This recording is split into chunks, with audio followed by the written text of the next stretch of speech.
اہل تشیع دین اسلام کا دوسرا بڑا اور مرکزی فرقہ ہے جو اہل سنت کے برعکس خلافت کی بجائے امامت پر یقین رکھتے ہیں۔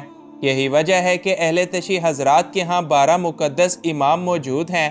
اہل تشیع مسلک کے یہ 12 امام کون ہیں، ان کے نام کیا ہیں اور ان کو کس نے شہید کیا؟ آج کی اس ویڈیو میں ہم شیعوں کے انہی 12 اماموں کے بارے میں ہی ڈسکس کریں گے۔ انفویو کی نئی ویڈیو میں ایک بار پھر سے خوش آمدید۔ نمبر 1، امام علی بن ابی طالب۔ حضرت علی رضی اللہ تعالی عنہ تمام اہل تشیع فرقوں کے نزدیک ان کے پہلے امام اور ان کے مطابق رسول اللہ صلی اللہ علیہ وآلہ وسلم کے حقیقی وارث اور آپ کے جانشین ہیں، جبکہ سنی حضرات کے مطابق حضرت علی کو اسلام کے چوتھے خلیفہ ہونے کا درجہ حاصل ہے۔ حضرت علی داماد رسول بھی ہیں، جن کی شادی خاتون جنت سیدہ فاطمہ الزہرا کے ساتھ ہوئی اور آپ کو کوفہ کے اندر ابن ملجم نامی ایک خارجی نے ایک زہر آلود تلوار کے وار سے شہید کر دیا تھا۔ نمبر 2، حضرت امام حسن۔ حضرت امام حسن حضرت محمد صلی اللہ علیہ وآلہ وسلم کے بڑے نواسے اور حضرت علی کے بیٹے ہیں۔ حضرت علی کی شہادت کے بعد کوفہ کے اندر لوگوں نے جناب امام حسن کو اپنا اگلا امام چنا اور یوں آپ 7 ماہ تک خلافت کے عہدے پر فائز رہے۔ اس کے بعد حضرت حسن نے اپنی یہ خلافت ایک معاہدے کے بعد حضرت امیر معاویہ کے سپرد کر دی۔ روایات کے مطابق آپ کو آپ کی ہی بیوی نے مدینہ منورہ کے اندر زہر دے کر شہید کر دیا تھا۔ نمبر 3، حضرت امام حسین۔ حضرت امام حسین رسول اللہ صلی اللہ علیہ وآلہ وسلم کے نواسے، حضرت علی کے بیٹے اور امام حسن کے چھوٹے بھائی ہیں۔ آپ کو حضرت امام حسن کے بعد اگلا امام چنا گیا اور یزید کے خلاف جنگ کے بعد آپ کو کربلا کے اندر آپ کے خاندان والوں سمیت شہید کر دیا گیا، جو کہ تاریخ اسلامی کا سب سے دردناک واقعہ ہے۔ اس واقعے کے بعد امت محمدیہ کئی فرقوں کے اندر تقسیم ہو گئی۔ جناب امام حسین کا روضہ مبارک عراق کے مقام کربلا میں موجود ہے۔ نمبر 4، امام زین العابدین۔ علی بن حسن، جو کہ امام زین العابدین کے نام سے مشہور ہیں، حضرت امام حسین کے صاحبزادے تھے۔ آپ سانحۂ کربلا میں موجود تو تھے، مگر شدید بیمار ہونے کی وجہ سے لڑائی نہ کر سکے اور اس دن زندہ بچ جانے والے واحد مرد تھے۔ آپ اہل تشیع حضرات کے چوتھے امام ہیں اور کربلا کے بعد مدینہ منورہ کے اندر کئی سالوں تک قیام پذیر رہے۔ بعض روایات کے مطابق جناب امام زین العابدین کی وفات بھی زہر کے سبب ہی واقعہ ہوئی۔ نمبر 5، امام محمد باقر۔ امام محمد باقر امام زین العابدین کے بیٹے اور امام حسن کے پوتے ہیں اور واقعہ کربلا کے وقت آپ کی عمر صرف 3 برس تھی۔ اہل تشیع روایات کے مطابق آپ کو خلیفہ ہشام بن عبد المالک کے کہنے پر زہر دیا گیا تھا اور آپ کی قبر مبارک جنت البقیع مدینہ منورہ کے اندر موجود ہے۔ نمبر 6، امام جعفر صادق۔ حضرت امام جعفر صادق تک امامت کو لے کر اہل تشیع کے سارے فرقے ہی متحد نظر آتے ہیں اور آپ شیعوں کے چھٹے امام ہیں، لیکن آپ کے بعد آپ کے پیروکار آگے کئی فرقوں کے اندر تقسیم ہو گئے۔ امام جعفر صادق اپنے دور کے سب سے بڑے عالم دین اور تعلیم یافتہ شخص تھے اور مشہور ترین کیمیا دان یعنی جابر بن حیان بھی آپ کے شاگردوں میں سے ہی ایک تھے۔ بعض روایات کے مطابق آپ کو عباسی خلیفہ المنصور کے حکم پر زہر دے کر شہید کر دیا گیا۔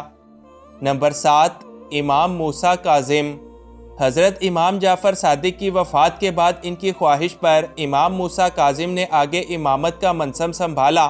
آپ کے دور میں اہل تشیع کے بہت سے فرقے وجود میں آ چکے تھے، جن میں آغا خانی اور بوہری آج بھی کافی مشہور ہیں۔ البتہ اثنائے عشری شیعہ امام موسیٰ کاظم کو ہی اپنا 7واں امام مانتے ہیں۔ عباسی خلیفہ ہارون الرشید نے آپ کو بغداد کے اندر پابندیوں کے بعد قید کیا اور اسی طویل قید کے دوران آپ کا انتقال ہو گیا۔ نمبر 8، امام علی رضا۔ امام علی رضا اپنے دور کے ایک کافی بڑے عالم تھے، جو کہ اہل تشیع حضرات کے 8ویں امام کا درجہ رکھتے ہیں۔ آپ کے دور کے عباسی خلیفہ مامون الرشید نے عوام میں مقبولیت پانے کے لیے آپ کو اپنا ولی عہد نافذ کیا، مگر جب اس نے آپ کی مقبولیت اور محبت کو لوگوں میں مزید بڑھتے ہوئے دیکھا تو خود ہی آپ کو زہر دے کر خاموش کر دیا۔ آپ کا مزار آج ایران کے شہر مشہد کے اندر موجود ہے۔ نمبر 9، امام محمد نقی۔ امام محمد نقی اہل تشیع حضرات کے نزدیک ان کے 9ویں امام کا درجہ رکھتے ہیں۔ آپ کی شادی عباسی خلیفہ مامون الرشید کی بیٹی ام الفضل کے ساتھ اس وقت ہوئی کہ جب آپ کے والد امام علی رضا کو بادشاہ کی طرف سے اپنا ولی عہد بنا دیا گیا تھا، لیکن آپ کے والد کے قتل کے بعد آپ اپنے خاندان والوں کے ساتھ مدینہ منورہ آ کر مقیم ہو گئے۔ امام محمد نقی ایک درویش صفت انسان تھے، مگر آپ کی بیوی ام الفضل ایک بادشاہ کی بیٹی ہونے کی وجہ سے بڑی عیش و عشرت کی عادی تھیں، لہٰذا ان کو یہ غربت راس نہ آئی اور وہ اکثر اپنے احوال کی شکایت اپنے والد یعنی مامون الرشید سے بذریعہ خطوط کیا کرتی تھیں۔